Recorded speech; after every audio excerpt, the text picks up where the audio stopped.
About 16 countries saw demonstrations against President Jair Bolsonaro, and movements in at least 251 cities in Brazil also rejected the far-right head of state policies. The United States reached a new pandemic milestone by surpassing 700,000 COVID-19 fatalities.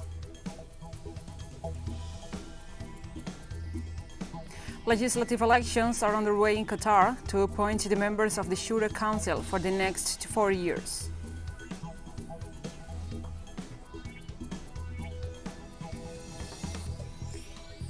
From the headquarters of TeleSUR English in Havana, Cuba, this is From the South. I'm your host, Gladys Quesada, and now we begin with the news. Demonstrations against President Jair Bolsonaro has been confirmed in 16 countries and at least 251 cities in Brazil. According to the information of the organizers of the collective event Campanha Nacional Fora Bolsonaro, this was the biggest appearance against the federal government this year. Altogether, 21 political parties confirmed their presence in the protest, such as the Socialism and Liberty Party, Workers' Party, Citizenship, among others.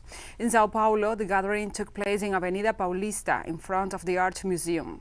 Several leaders took the stage and delivered speeches to the protesters.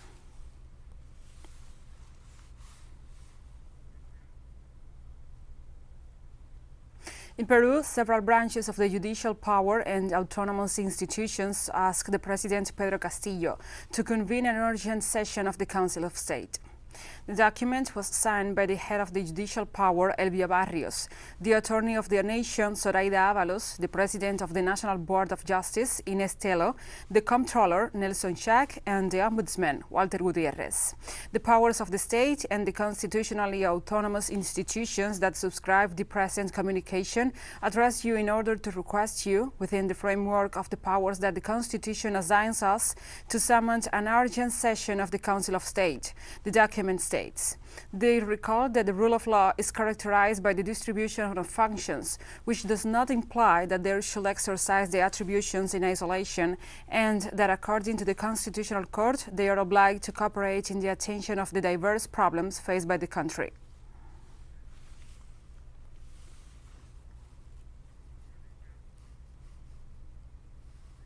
The Inter-American Commission on Human Rights expressed its concern about the significant increase of forced displacement in Colombia during 2021. According to the agency's report, the situation got worse due to the limited progress in the implementation of the peace agreement, the reduction of the budget for the attention of contingencies, in the absence of insufficiency of assistance to victims, and the realization of immediate returns without risk analysis and warranties of safe return. The autonomous organ also specified that between January and August 2021, the number of internally displaced people in Colombia increased by 135%. Compared to the same period in 2020. The groups most affected by this phenomenon are the indigenous and Afro-descendants ethnic communities.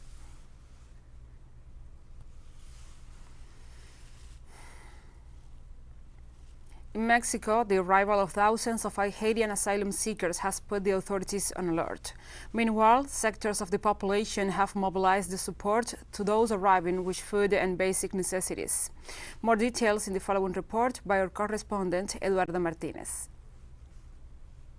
La Resistencia, located in the historic center of Mexico City, has become a place to collect basic necessities to support Haitian families who have arrived in the center of the country. Everyone wants a better life. It can be in Mexico, it can be in the United States. I am not against someone looking for something better for themselves or their family.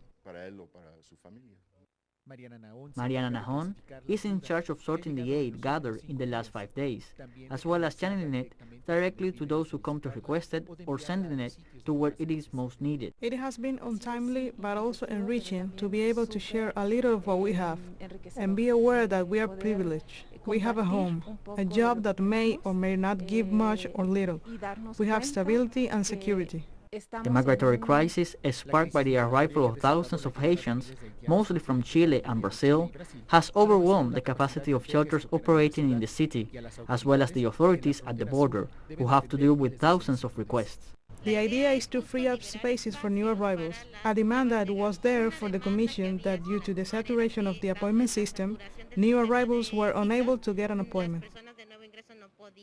2,000 foreigners are assisted daily, including thousands of Central Americans. In Tapachula, Chiapas, a stadium has been set up as a shelter. President Andrés Manuel López Obrador called on the international community to turn its attention to Haiti. An international aid commission should intervene. The UN should also intervene because the situation is very serious. In view of the strengthening of immigration policies in the United States, thousands of asylum seekers are moving through Mexican territory, some waiting at the northern border, while others return to the center and south of the country to go to the immigration authorities and obtain a document that will allow them to stay temporarily. Eduardo Martínez, TeleSUR, Ciudad de México. Thank you, Eduardo, for this report. Now we continue. In Guatemala, rural communities in the southwestern region continue to protest against high electricity costs and abusive actions by the company that provides the service. Residents have mobilized, setting up roadblocks to demand the Energuare Energy Company, the main service provider in the country, to reduce electricity prices after the company cut the service to entire communities because some residents were unable to pay the bills. Protesters are demanding the nationalization of the company and that the government fulfill its obligation to provide them with energy. Energuare has been implicated in several corruption scandals and uses power outages against rural communities of environmental activists and those advocating its nationalization.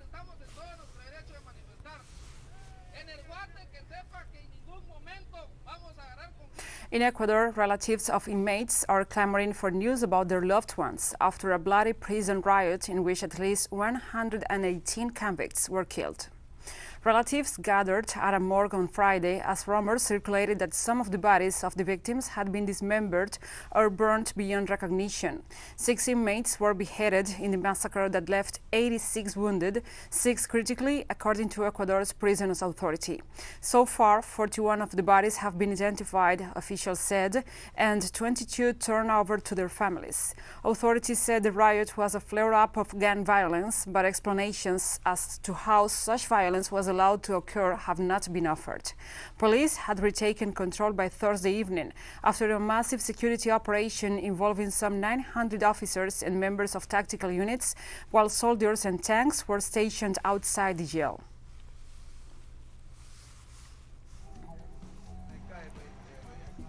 And we'll be right back after this very short break, so don't go away.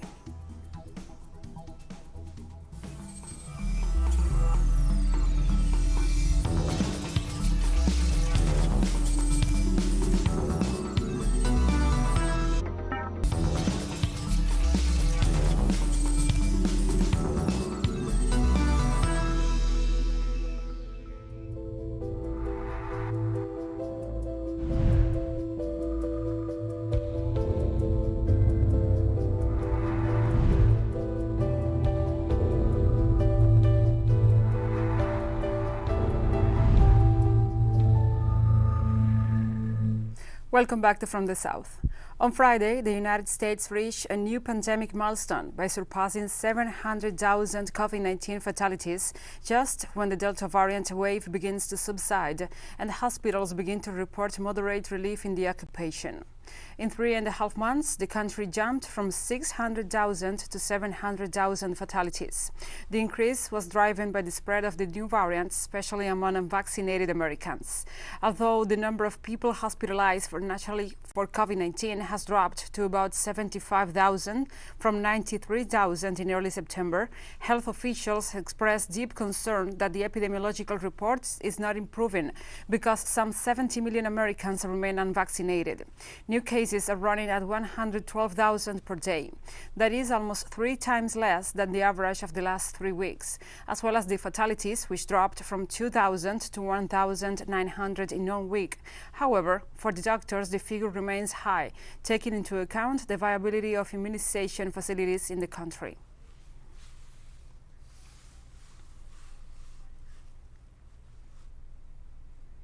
In Cuba, classrooms are all ready to progressively reopen in the different provinces of the island as the process of immunization against COVID-19 advances. The Education Minister, Ana Elsa Velázquez Coviella, informed that the senior years of technical and professional education, as well as pedagogical training in Pinal del Rio and the various sectors of Camagüey, remain pending to resume classes next Monday, October 4th. The head of the education portfolio explained that the measure is due to the epidemiological situation in those territories and detailed that in others they will begin from October 11th. This schedule has been organized taking into account the vaccination process with Cuban domestically produced shots, among the most successful in the world. It establishes that unvaccinated young people will be able to attend classes. Vaccination is not an exclusive warranty of safety in any way, so all biosecurity measures are rigorously maintained.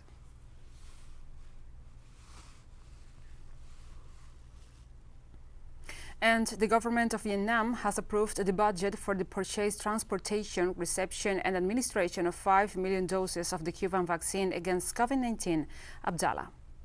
Deputy Prime Minister Le Minh Khai signed the decision, which came following a proposal put forth by the Ministry of Health. Vietnam's COVID-19 vaccine fund will cover the costs of the purchase. This new batch is part of the agreement for the supply of 10 million doses with Cuba, the first 5 million of which were delivered on September 25th. The cooperation between the two nations in this area also includes the transfer of technology, to produce the Cuban vaccine in Vietnam. Abdallah, developed by Cuba's Center for Genetic Engineering and Biotechnology, is more than 90% effective against COVID-19.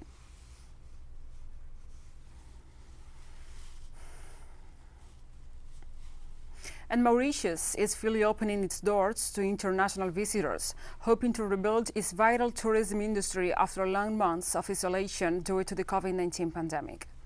The move was greeted with a mixture of optimism, relief and subcaution in the Indian Ocean island nation.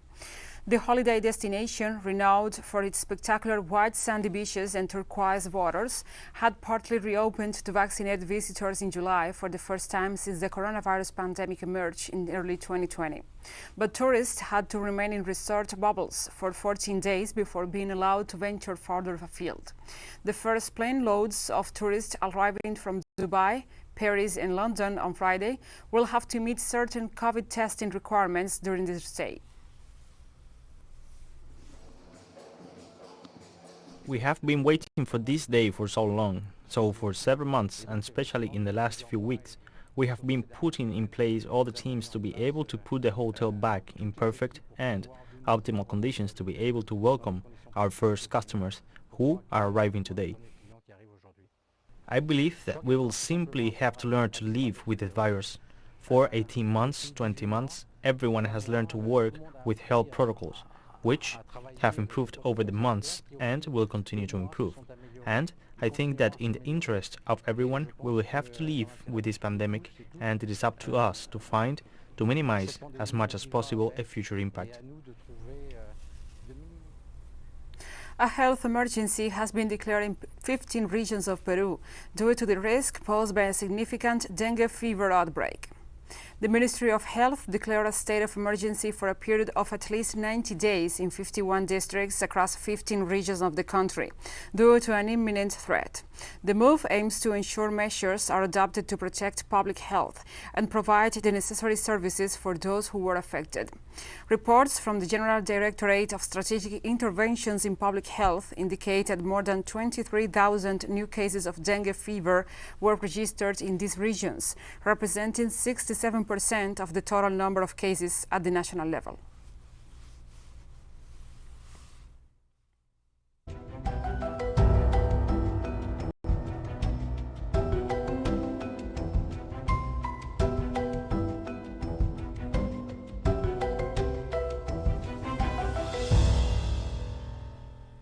Now we address other topics. In Spain, due to the activity of the Cumbre Vieja volcano on the island of La Palma, the lockdown of around 3,500 people was ordered to avoid exposure to toxic gases. The Spanish island of La Palma registered dozens of small earthquakes on Saturday as its volcano continued to rumble. The authorities on the Canary Islands issued a communique to inform about the lockdown measure. The new group of evacuated citizens is added to another 6,000 that were initially evacuated after the eruption of September 19th. It was decided to confine several population centers in the municipalities of El Paso and Los Llanos de Ariadne.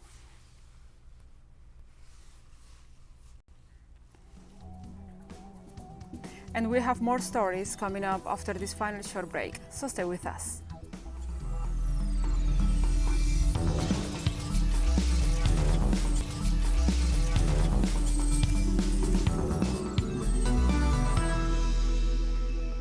Welcome back.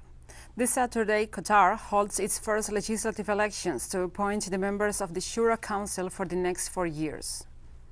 The candidates are mostly men, with just 28 women among the 284 hopefuls running for the 30 available council seats.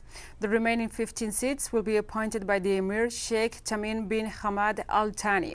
The Shura Council is a consultative body that takes on the legislative functions within the monarchy state. The elections for part of the members of the body were already foreseen in the first constitution of 2003. However, to date, only the appointed officials have been in session and the elections were postponed on several occasions. Qataris number about 333,000, but only descendants of those who were citizens in 1930 are eligible to vote. It feels like I get to be a part of history because this is a landmark voting. Like, we're voting for the first time here, and it's incredible that I get to be a part of it. And when I was putting my tick and folding and putting in the box, it just felt like I was a part of something bigger and a part of history, and it's incredible. It's awesome. These elections are taking place for the first time in Qatar, and they will certainly benefit the people and the state in general. We are happy that this is something happening for the first time. There will be a change in many aspects, in more than one field. I wish success to all the candidates. And polls are opened across Georgia on Saturday for municipal elections. Voters will elect 64 mayors and members of city assemblies. A total of 43 political parties have registered for Saturday's elections, where ruling Georgian Dream hopes to secure its dominance. Meanwhile, opposition parties widely regard municipal elections as a vote of confidence, which could trigger early parliamentary elections next year. Unlike many municipal elections, this year international observers have been deployed to Georgia to monitor campaigning and the voting day. For me, elections are for the country to calm down and to have a better future, where people can live freely and no controversy and insults between opposition and the Georgia Dream. And Bahrain saw further protests on Friday to reject the opening of an Israeli embassy in the capital and to express continued solidarity with the Palestinian cause.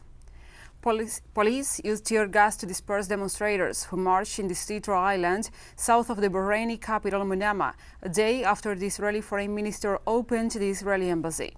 The visit by Israel's top diplomat came a year after the U.S. brokered a normalization of ties between the two nations. The normalization under agreements known as the Abraham Accords broke with decades of Arab consensus that there shall no be relations with the Israeli regime without a resolution to the Palestinian question. Protesters stressed the moves only benefits Zionist interests.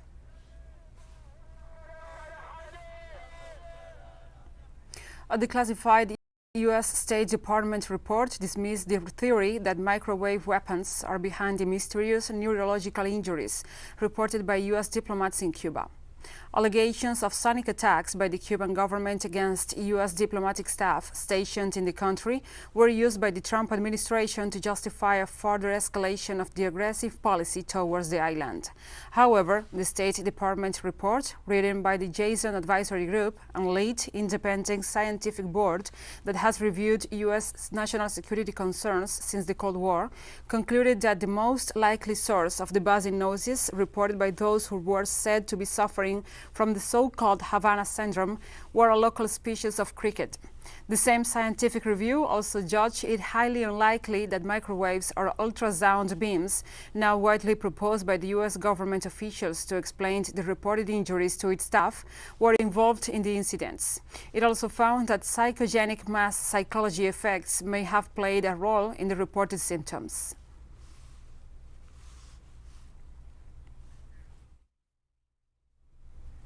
And talks between Australia and the European Union over a free trade agreement have been postponed in the wake of the Australian government's decision to scrap a $90 billion submarine deal with France. Negotiations were due to be held this month but have now been put back to November. Australia last month cancelled the multi-billion-dollar contract with French defense company Naval Group for 12 submarines as it announced a new pact with longtime allies the United Kingdom and the United States. The new AUKUS Defence Pact will see Australia buy nuclear-powered vessels and technology from them. The move sparked a major diplomatic row with France, one of the European Union's largest members, and now appears to have hit ties with the entire bloc. Under the French presidency, President Macron. And we have come to the end of this news brief. But remember, you can find this and many other stories on the website at telesurenglish.net. And also, if you feel so inclined, please join us on social media. We are on Facebook, Twitter, Instagram, and Telegram. For TeleSUR English, I'm Gladys Quesada. Thank you for watching.